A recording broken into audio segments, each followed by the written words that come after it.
It's beginning to look a lot like Christmas. If you've been around a while, you know that. If you know, you know. You do, yeah. Don't we sing that every year? It's beginning to look a lot like Listmas. Yeah. Yeah. He sings that around the house. It's quite cute. I do like the tree. It has like good ambiance. I feel like until you decorate for Christmas, you only have like little lamps or candles. Right. It doesn't quite capture. It fills the house. It fills the house. Yeah. Do you feel like that at your place when you have the Christmas lights and the garland and the lights, and then you put some candles on, put a little like snowstorm on the TV, or if you're in the Midwest, you just look out your window. But here in Florida, you got to put the snowstorm on the TV. Here in Florida, you got hurricanes. Yeah, you have those like every couple weeks. Yeah, 6-8 weeks before. How far away are we? No, guys, it's quite crazy because if you live in Florida, you're probably well aware. If you don't, maybe you don't know about it. Maybe you have. But there is now a tropical storm named Nicole.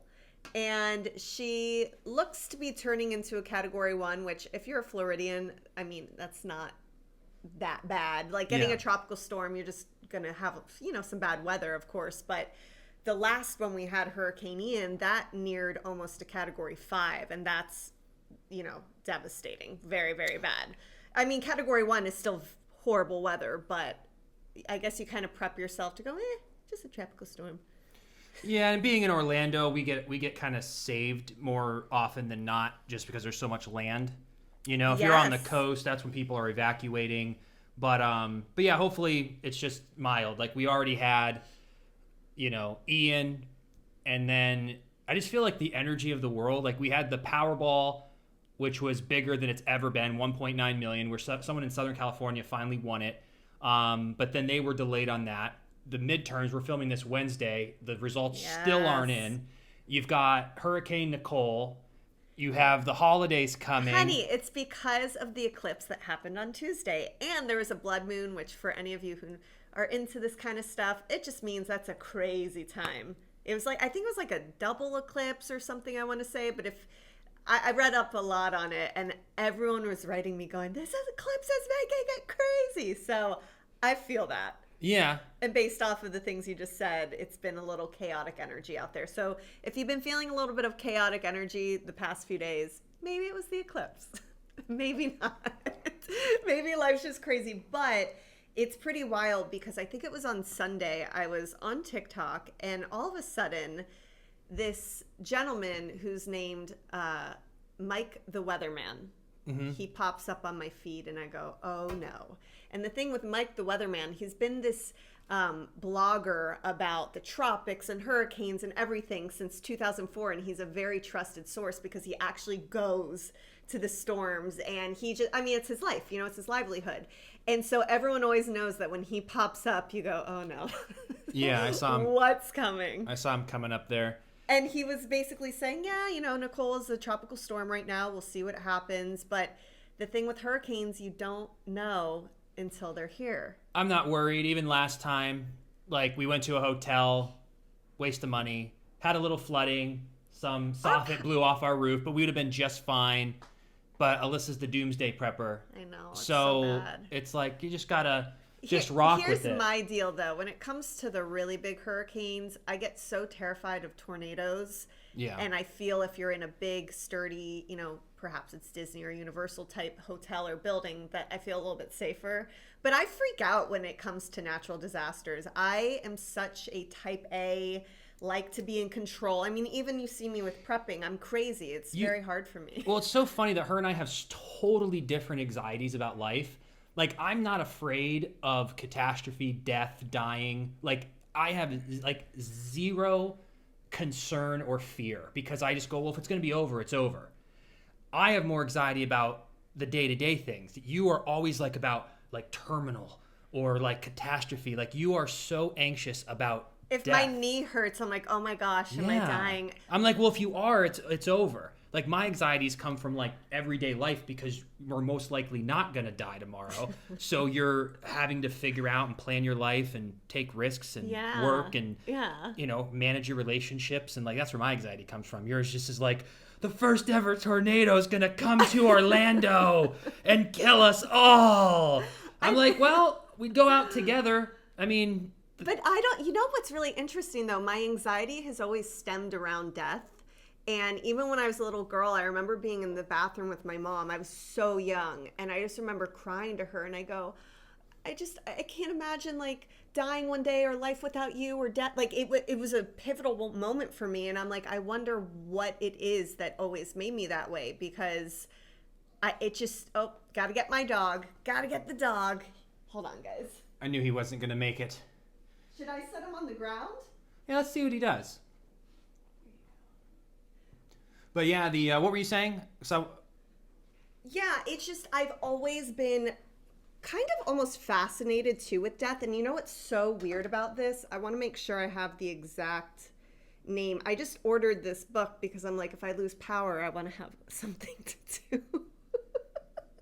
This is what I do. Also, I got us a what was it? Hold on. I got us a battery so that we can charge our phone if we need it. A cordless battery. But I ordered this book. I've heard a lot about it. And like I said, I'm fascinated about thoughts of the afterlife or reincarnation or what happens because at the end of the day, I'm always open to open my mind. I'm always open to learn and it just fascinates me. yeah. So there is this book called Journey of Souls, and it's case studies of life between lives. So they had mediums and different individuals who share all these different like experiences or people that had near death. And I don't know, I've heard so much. It's by Michael Newton, PhD. And this, I'm like so. It's got a lot of good reviews on that too. I know, look at that. Well, that's the interesting part is that it's 100% 8,000. true that there's something because we've talked to psychics and mediums before and it's 100% confirmed through our personal experience that there is no research like family secrets that like no one would know. You know, like her being like, oh, you're going to go on and write a best-selling book. It's like, okay, you can guess that.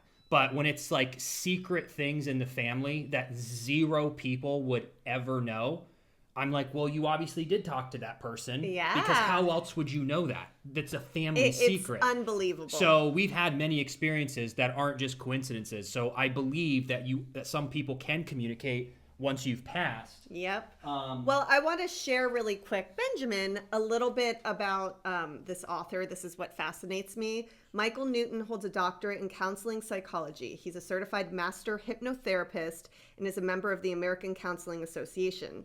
He's been on the faculty of higher educational institutions as a teacher while active in private practice in LA.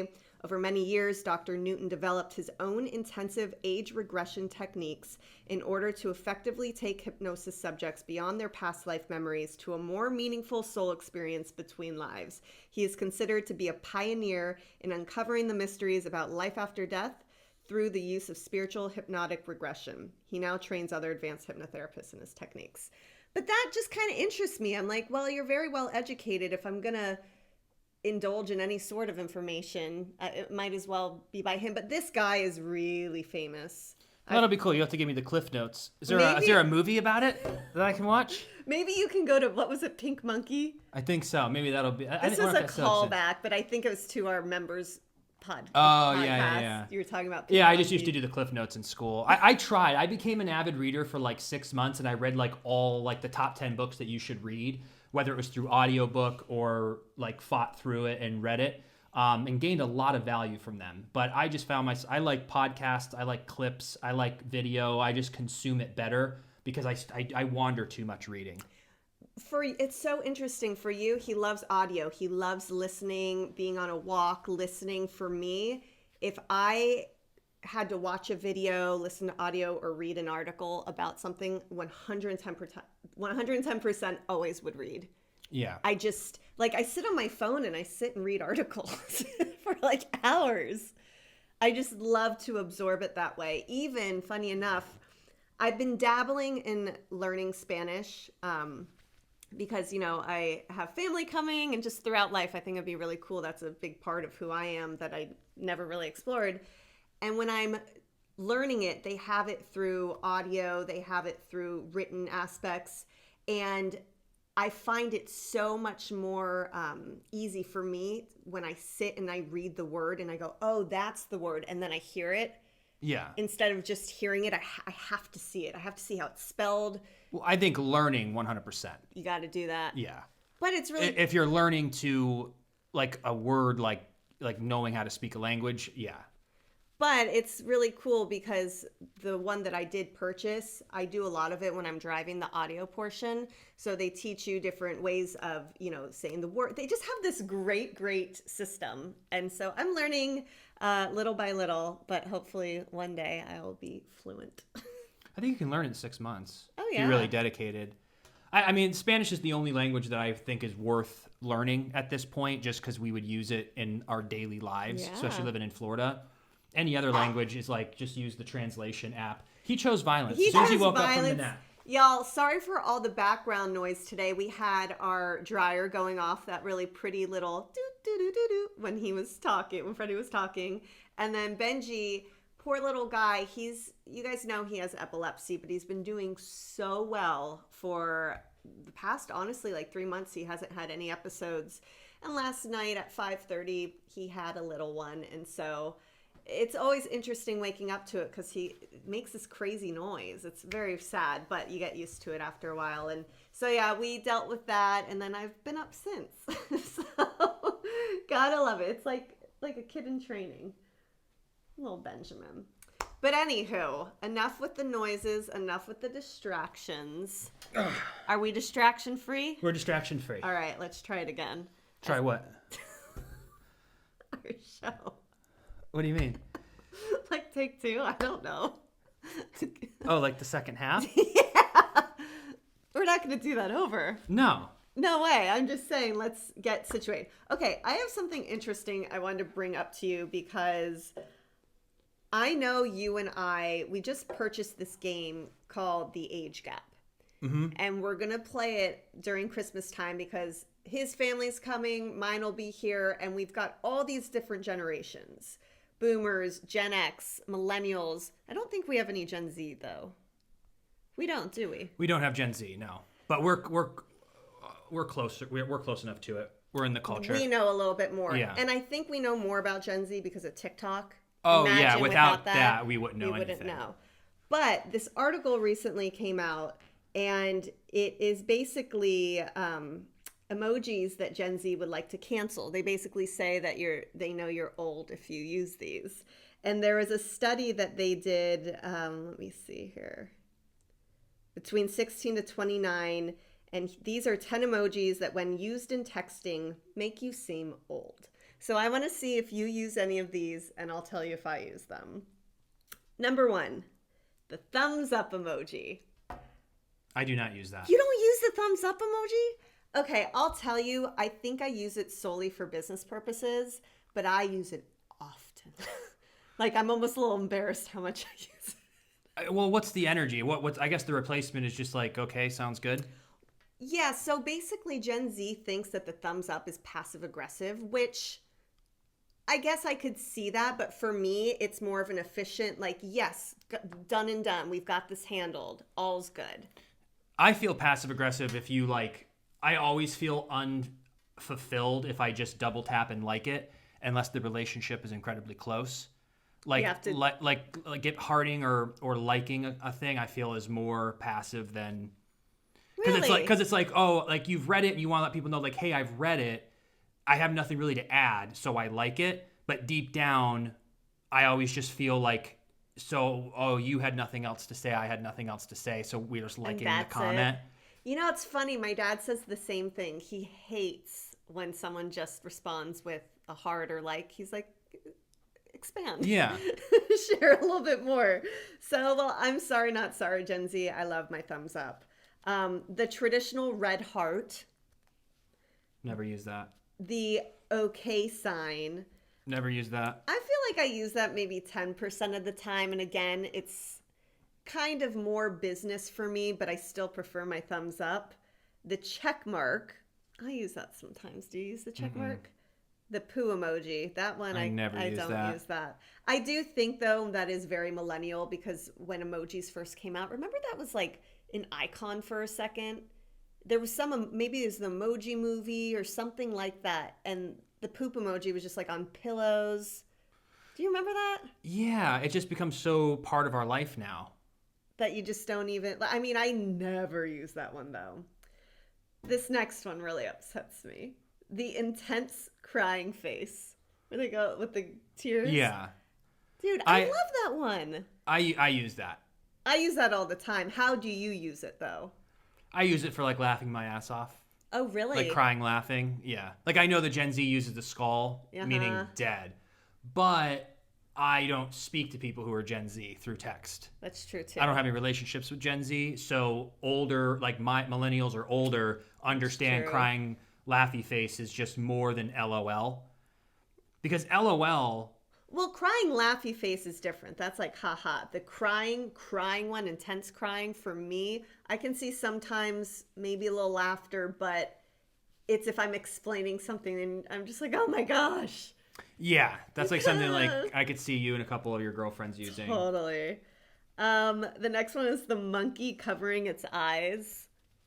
I don't really feel I use that I'm much. not, now that you're going through this, I'm not an emoji person. Like I never use emojis. I use the smiley face just to, because sometimes if I put explanations too much, it's a little too eager. Right.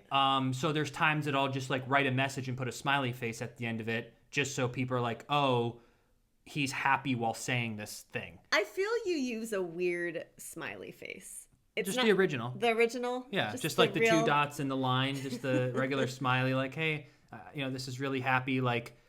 Because, like, if someone says, like, hey, can you, meet tomorrow at 2? And I say, tomorrow at 2 doesn't work. What about 6? And they go, yeah, that'll work. And I go, okay. Like, that gets the message across, but that doesn't seem, like, friendly enough. So I would just throw a smiley face in it and be like, okay.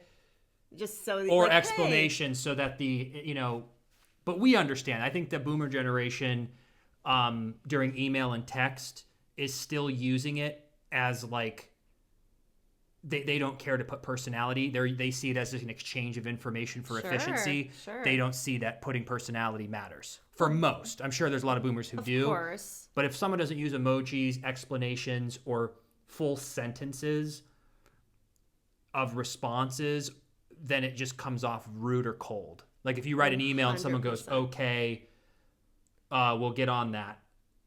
It's like, that's it. Not like, okay, Freddie, we'll get on that. Wishing you a wonderful weekend. Talk Monday. Like that goes, oh, right. You cared. Well, there's a very fine line too between like one exclamation and then using it again. Like I would never, like one paragraph maybe gets one exclamation. Yeah. But I think because we are millennials, we were the first generation who at an important age, I would say, were introduced to this, and we were trying to be friendly and nice. And I'll see people talk about this all the time where they just want to come across pleasant in an email. And so what they say, the punctuation, all of that comes into play with emojis too. Like sometimes in emails, I'll put the smiley face just so they know I'm friendly, I'm pleasant. And I'm just showing, hey, I'm a kind person. Like, do you change the emojis in the way you speak if it's a male or female? In business, I always use like a smiley face and a thumbs up. Doesn't matter if it's male or female. If it's friends, that's obviously different. But yeah, business, it's always just those two. Because I never use emojis with men. Really? Because why would you? You don't have to. It's a little. It's there's like this, like the way you shake hands and look at each other and the way that men vibe when we meet. Unless I really know them, like a really good friend, right, then it doesn't matter. But if you're just like in a client or just kind of an acquaintance or something, like I would never use emojis with another man. That's interesting though. I could see that. Yeah. Why would you? Like, hey man, smiley wanted to face. invite you to this event tonight. If you're free to come, smiley face. No. Different vibe. But it's like if it's a female friend or something, it's just lighter. It lightens it. But you don't want to lighten it to another man. You want to just lighten it to like a female.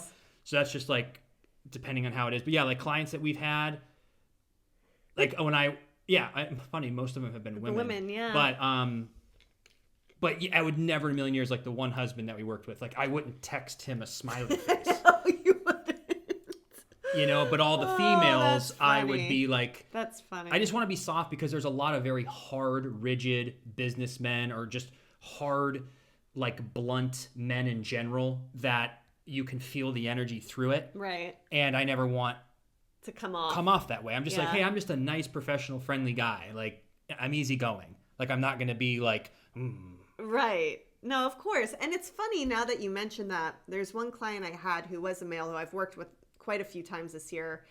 And he does the same emojis I do. And I don't know if that's because he's mirroring what I do or maybe I mirrored him, but it's always just the nice, friendly, smiley face and a thumbs up. Because we're very just like business, you know? Every now and then there will be jokes. Maybe once in a while I do like the laughy emoji if he made me laugh or something. yeah. But for you to just write a client who's a male smiley faces, I don't think you would. I would never. I don't think you would. Or, and I think it depends on position too. Like if I was going to go and email a brokerage to go join, whether it was a male or female, before I know them, I would be 100% professional. Yeah. Like I would never like text and go, okay, cool, see you tomorrow at 2, smiley face. Like I would be professional until I vibed her out. Sure. And then I go, oh, okay, now I'm going to be... That's how I think that all, like, it's the new body language. It's the new personal. posture. Yes. It's the new verbiage. Yes, You know, everything totally. in language matters. The facial expressions that we make play a huge role. Even feeling people's energy in the room. And that's why even when we started getting into the Zoom land, it does take away a lot. Right. And the other thing that they're trying to fix, which I'm very excited about in the metaverse, once we start getting in there in about 3 to 5 years, is they found the technology now that will shape your eyes where you are looking at each other. Because if you're on a Zoom, if you want to look into their eyes, you have to look into the camera. Therefore, you're not looking into their eyes. Right. So anytime you're on a FaceTime or anytime you're on a Zoom, you're not really looking at the person in the eye. It's your peripheral that kind of you can tell you're talking to each other, but you're not feeling that person. And even if I looked into the camera to make them feel something, I don't see them. You're looking into so a it would camera. it would be acting. Because, you know, that's what I used to do when I was working with people. When I was like in a giggly mood, I would deliver some of my lines to their forehead and just act it. Because if I saw into their soul, I would break character. So there's times that I would look just above their forehead and I would say it to their forehead. Because if I saw their soul, I would lose it. You know it's over. So that took away that connection. But I think in the metaverse, they created technology now where we're going to be able to sit in a room and look at each other. And it's also mirroring our facial expressions so that we can really feel. You're still not going to feel like you're there, right? But it's going to be better. But that's interesting. Imagine on laptops, if that's what you're using to Zoom, if when you looked at the screen, there was somehow a technology and a camera in there so that you could look at the screen and look them in the eyes and the camera's picking up from the screen. But I don't even know how they do that. But there's something else that Google's doing as well that I saw that it's some sort of like where it'll take you out of the Zoom and it'll somehow project you so that their background would be like our living room behind here. So when we're on the Zoom, it almost looks like they're sitting here, or maybe it's through glasses, but they're getting closer. I feel like by 2030 for sure, we're going to be fully immersed in the next 8 years and be able to connect and see how that would actually play out. Yeah. But yeah, the body language is everything. It's crazy too, though. Body language now using emojis is very much like body language, like you stated. It's personal. You have to get to know someone before I feel you use it. But isn't it interesting? Back in the day, they used to use hieroglyphics to communicate, or whatever that was, whatever that looked like. And today, here we are. It's the same thing. I can send 3 or 5 emojis to someone, and they know exactly what I mean. Yeah, pretty wild. And memes. I think if I had to say more than anything, more than like telehealth that's coming, more than all of these other huge technological advances, the best thing the internet has ever done is memes. Memes are worth every downside that social media has because the memes are so undefeated, and to just have a few words in a picture of something random that tells a massive story and usually makes you laugh if they're well done, which the ones that go viral obviously have to be, or that you would never see them.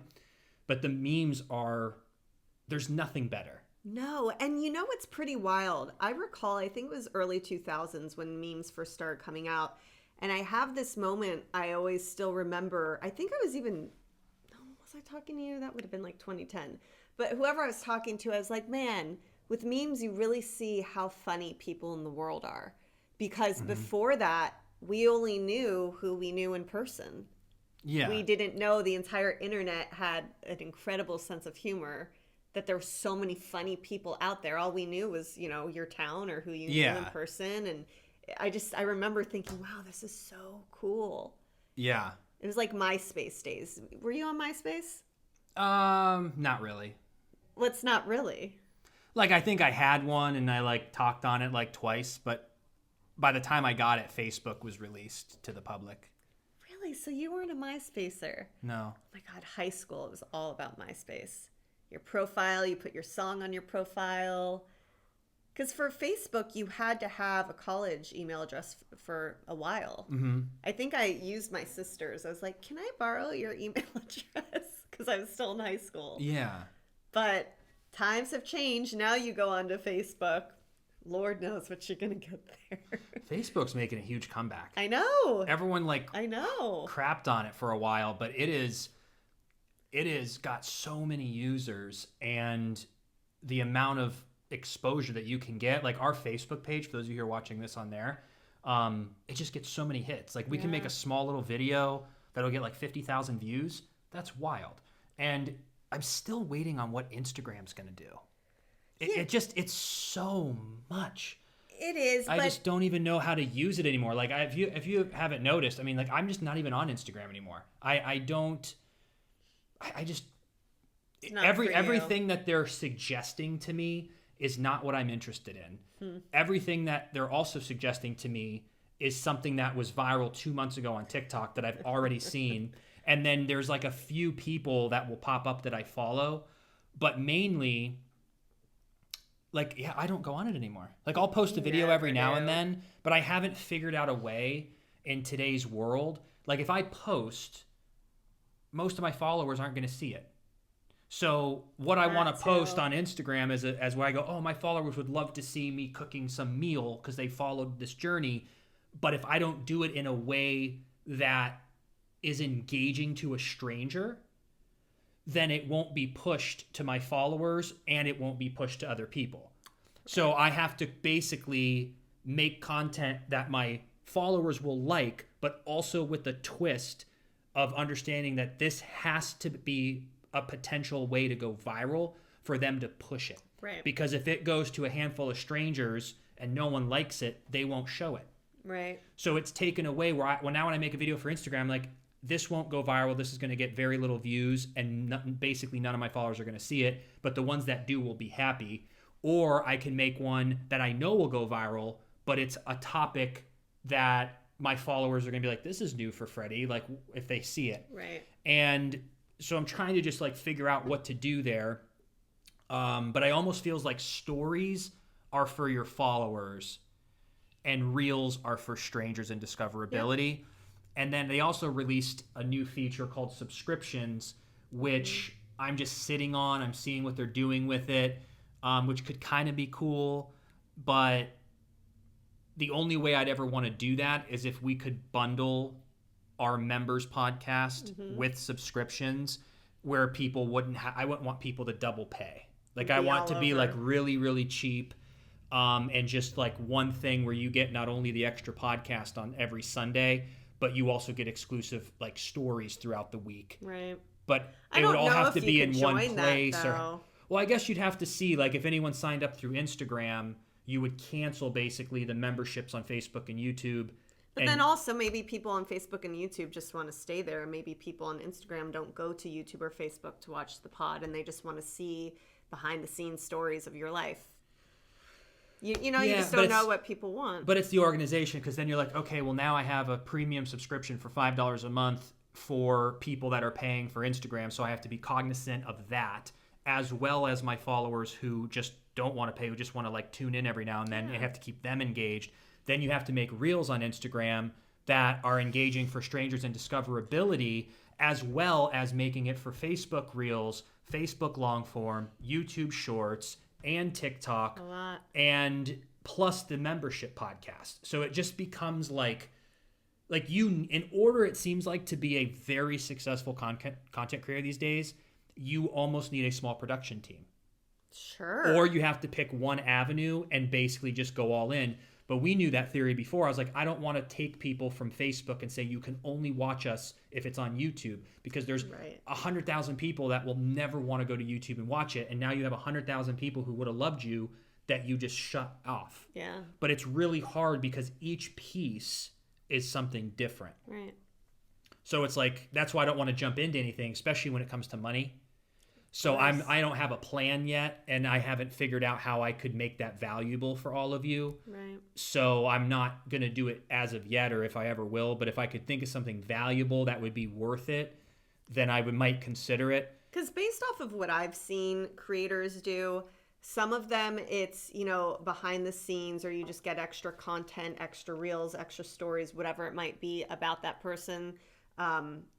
Life, all of that. Then there's sometimes people that I'll see, especially, I guess you could call it like an influencer, where their followers, they teach how to make the certain reels, how to edit your photos, how to do, like, that's what their niche is. So I feel if you're doing a subscription, you just have to know your model, what you're presenting, and, obviously what the member is going to receive.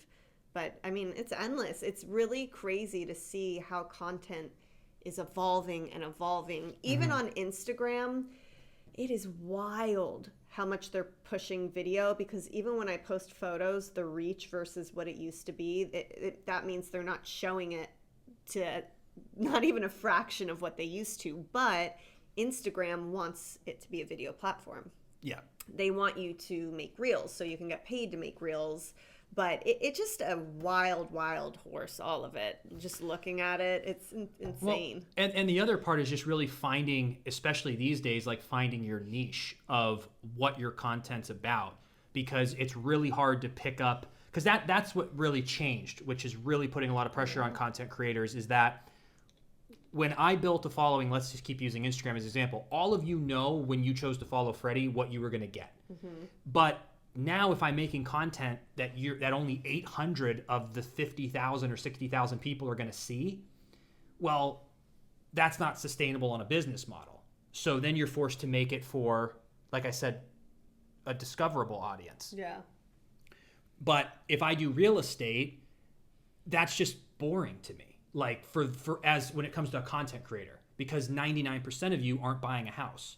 So I don't want to talk all about real estate or all about cooking. But then if I do a little bit of cooking, a little bit of real estate, a little bit of podcast, a little bit of politics, a little bit of pop culture, then when a stranger sees it, they'll follow me and go, oh, this guy's really good with cooking. And they're like, he hasn't cooked in 3 months now. Like, I don't want to follow him anymore. So it's like, it's this weird, like, cat and mouse game right now. You got to have a couple categories and just continue to go through them. People know they're following Freddie Smith. If it's real estate, if it's cooking, and I don't know, pop culture, say those were your 3 things. You just recycle through, and they know that's what you do. And I mean, that's true. Yeah. It just, when I see all the big accounts, unless you're famous, like Kevin Hart still 3 years later goes, hey, I'm doing a TikTok. Hey, you want to do a TikTok? 8 million views because he's Kevin Hart. But all the other people who built it from a ground up, it's like they're a mechanic and they're doing mechanic. And when they're doing wholesale flipping, they've built their whole audience on wholesale flipping houses and things like that. Yeah. Or you have someone who's a business owner that only talks about building business. But then you see their life around it too. I mean, even people I follow, even if it's a mechanic owner, but they're also going to show behind the scenes, like, oh yeah, just leaving work, grabbing this food, and tells a joke, or whatever it is. Like, you see lifestyles surrounding whatever it is they do, but they always say, have your niche if you're not a famous person. Have your niche if you want to grow organically. From there, you can grow. Then once you get a big enough following, then you can start doing the other categories. Well, yeah, but now it's creating a new niche. Yes. I need to create a new niche because what I'm doing every day is real estate, but I don't really want to make content on that because my audience, like, there are people who only do real estate and it blows up their business and they're great, but I don't know if I just want to do real estate. Just like do as the core of it. You'll figure it out. And before it was like, okay, so now I'm doing stuff about days or we're doing something about this. But now that we've transitioned, and it's like I can be like on TikTok, I do a lot more like husband wife stuff. Comedy, like I do a lot more sure. comedy stuff on like TikTok. But maybe you do comedy on Instagram. I feel like that's one thing that you kind of stopped doing that was really, really popular for a long time is comedy. And that's because obviously you've got this great skill and talent as an actor, and people love comedy. I mean, even some of your other videos that have gone viral even this past year, comedy or duets, but you do a lot of comedy. Even some of the brand deals you did, like Head and Shoulders. Yeah. All comedy. Well, when you're selling something, I like comedy because it gives the audience value. At least they get a laugh for watching something. As you can tell, I'm obsessed with what you all like. Yeah, so let us know. I've been sold and bought into that model that the customer or the viewer or the fan or our podcast, like everything I do is for you. Yeah. Because that's how you build depth and you build a wonderful business and content business. So that's what I'm always like trying to figure out. But yeah, I'm like just in this limbo phase of like what to make content Honestly, about. Though, what I like to do is trial and error, because I love to do looks and listings. So, you know, with real estate, the listings, I love the house tours, I love city tours, I love things to do in Orlando. And then I also love fashion so much. So I try and combine that, but I see, they're pushing this. That means that people who are watching it are enjoying it. And you just trial and error. I know on certain platforms, this will do way better on this platform.